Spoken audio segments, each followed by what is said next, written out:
नमस्कार दर्शक बंधु आज यही वीडियो को आपण मानक स्वागत। तो बंधुगण वर्तमान शुणा पाउछु कि गोटे बहुत बड़ खबर आपण मानक पई आसुची। आपण माने जानिथिबे government of Odisha school and mass education department तरफ जो नोटिसटा रिलीज होइतिला कि आग को 45,000 शिशु सेविका वैकेंसी पूर्ण होबा पई जाउची।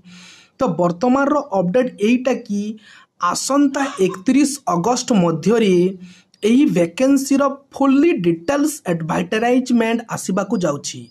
हाँ बंधुगण 31 अगस्त सुधा जो school and mass education department तरफ वैकेंसी गुड़ा अच्छी फुलफिल करने गवर्नमेंट ऑफ ओडिशा तरफ ऑर्डर दि जाइए। से बंधुगण 31 अगस्त सुधा शिशु सेविकार फुल डिटेल एडवर्टाइजमेंट पब्लिश हो।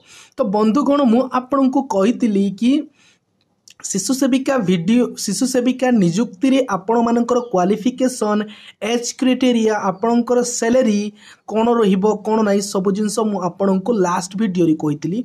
तो आउ थरी कहि दउछि बंधुगण जदि आपण माने शिशु सेविका पई आवेदन करूछंती ताहेले आपणकर बयस 21 वर्ष रु 38 वर्ष भितरे हेइथिले आपण अप्लाई करि परिबे। ST SC SEBC PWD candidate मानक पई एच रिलैक्सेशन मध्य रहुछि।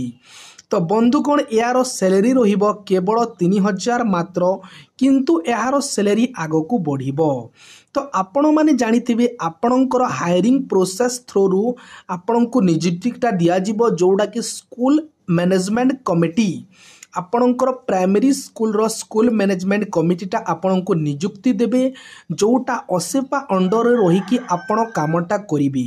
आपणकर काम रहिबो शिशुर जत्न नेबा, शिशु को खुआइबा, पाठ पढ़ेबा, चित्रांकन तार ऑल जो अच्छी एक्टिविटीज गुड़ा करिबारे आपण हेल्प करिबे।